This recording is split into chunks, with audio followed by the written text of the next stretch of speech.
Qual o seu nome? Cléo. Cléo. O que mudou, Cléo, de quando você chegou aqui na Igreja Hospital da Alma para cá? Ô bispo, eu cheguei aqui com a vida derrotada em vários sentidos, né? A minha vida financeira, mesmo tendo dois cursos superiores, né? Você é formado em quê? Jornalismo e relações públicas. E tinha faculdade, tinha cursos, experiência e tal.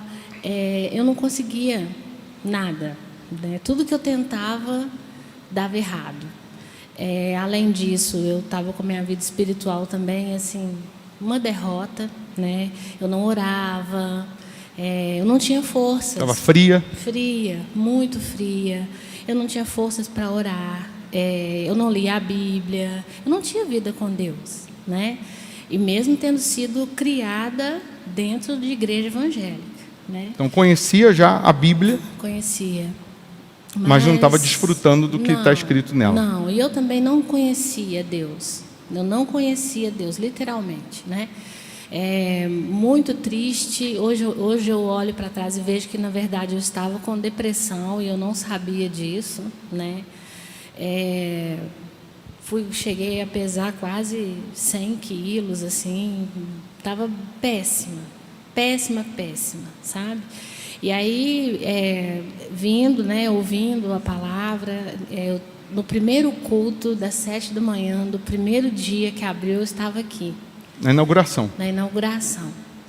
E aí eu me lembro que o senhor falou que muitas das pessoas que estariam aqui seriam colunas dessa igreja, né? E eu tomei posse daquela palavra mesmo sem ter nada. Não tinha cliente, eu só tinha um CNPJ, e tinham dívidas também. Tinha de dívidas. Quanto? Eu devia, não eram dívidas assim grandes, enormes, igual o pessoal fala aí, mas para mim eram dívidas altas, né? Eu devia imposto da minha empresa, que ela tinha funcionado antes e depois perdi tudo, né? E tinha dívidas pessoais mesmo, em torno de 40 e poucos mil reais, assim. Que era impagável na época. Não tinha a menor condição, né? E aí eu fui vindo, e na época o senhor fazia aquela oração da meia-noite aqui, deu aquele tapete, e ensinando a gente a orar, e falando que não era o dinheiro aqui no altar, né? Que a gente tinha que ter vida com Deus em casa, né? E eu fui obedecendo aquilo, e eu passei a ler a Bíblia todos os dias, e orava, né? Ajoelhava lá no tapete, e orava todos os dias, né? Mesmo com dívida de 40 mil que era impagável, mesmo com as portas fechadas, você fez o voto de ser dizimista fiel? Fiz o voto de ser dizimista fiel. E aí, primeiro eu fiz um propósito do menor virar ser mil, sem ter nada, né? E aí uma pessoa me procurou, me pedindo para fazer um conteúdo de um site. Eu passei uma proposta, a pessoa não aceitou, mas como eu tinha feito o propósito, eu fiz o preço do voto. Só para eu conseguir cumprir o meu voto, que era muito menor do que valia o trabalho, mas eu fiz assim mesmo. E peguei esse dinheiro honrou a Deus. E trouxe para o altar. E primeiro que mudou foi dentro de mim, porque com essa questão de orar, de buscar a Deus e tal, eu fui vendo um tanto de coisa errada na minha vida, que eu achava que eu era certa, que eu vivia tudo certinho, né? Porque estava na igreja. E Deus foi me mostrando muita coisa que eu tinha que mudar no meu coração. As mensagens aqui sempre assim, sabe, assim, um guia de vida, né? E eu fui absorvendo aquilo e muito preocupada em querer que a minha vida financeira, profissional mudasse, mas eu queria principalmente ser salva, né? Eu queria ser de Jesus de verdade, né?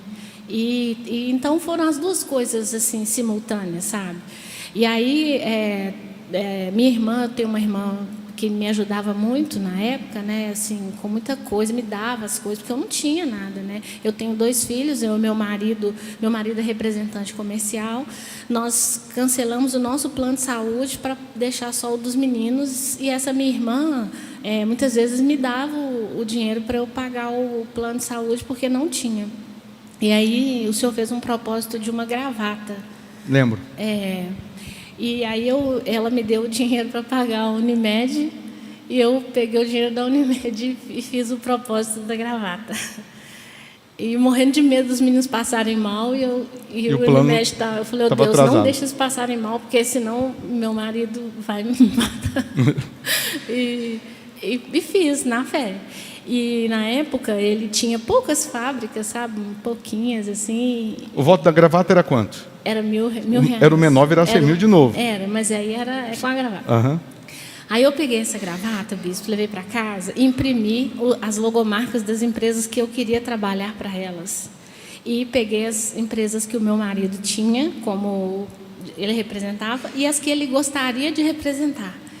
E enrolei nessa gravata, porque eu lembro que tinha várias pessoas endemoniadas aqui em cima, e o Senhor foi aproximando a gravata e as pessoas iam sendo libertas. Uhum. Então eu falei, Deus...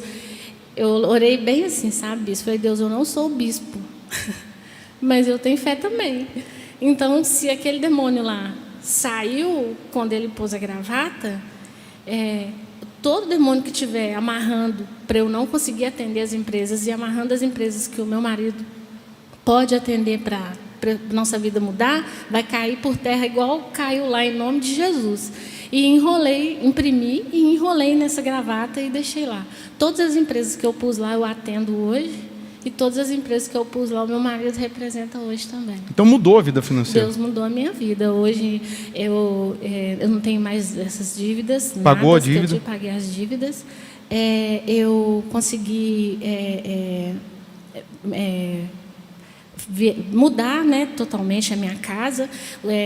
O meu sofá era todo rasgado e eu tinha que pôr uma manta assim, e uma mensagem que o senhor falou assim, às vezes você fica aqui ouvindo a palavra de Deus e aceita o trono da miséria dentro da sua casa. Aí o senhor falou assim, aquele sofá rasgado que está lá com uma manta em cima, então tem um demônio morando ali alimentando essa miséria, toma uma atitude e tal. Eu cheguei lá, arranquei a manta, falei, Deus, a vergonha está aí, tá? Está aí a vergonha, e eu não aceito essa miséria aqui, e peguei o que o senhor deu aqui, um olhinho, e joguei nos buracos lá do sofá, e falei assim, o demônio que está alimentando aqui, esse trono da miséria acaba. Peguei, bispo, na fé, e joguei para o portão lá fora. Na mesma semana, meu marido chegou em casa com um moço lá, e trocou o sofá, né? Aí eu comecei a ver que as coisas funcionavam, porque se a gente ouvir e obedecer, as coisas vão acontecendo. Aí, na pandemia, eu reformei a minha casa toda, né? Reformei assim, de parecer outra casa mesmo, né? Fiz uma área de lazer lá, uma área externa grande demais. A pandemia inteira tinha pedreiro na minha casa, trabalhando todos os dias. Foi o período que nós mais crescemos, né? Meu marido conseguiu, a gente tinha uma areia. E aí ele andava na rua. Maréia, para quem não sabe, é um carro, tá? A gente andava na rua e ele ficava falando assim, olha esse carro, e era uma Toro, né? E ele ficava, nossa, olha, toda vez que passava, os meus filhos já até falavam, olha papai, o carro que você fala, né, e tal. E hoje ele tem uma, né? Eu comprei o meu carro também, 0 esse ano, né? Comprei um T-Cross lindo, consegui mudar de vida completamente. Hoje eu frequento o shopping que eu quero, eu entro na loja que eu quero, eu compro o que eu quero, sem aquela necessidade de consumir pelo consumo só.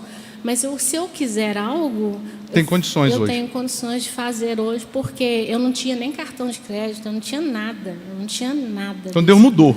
Deus mudou a minha vida. E vai mudar muito mais. Deus abençoe. É na fé. Amém?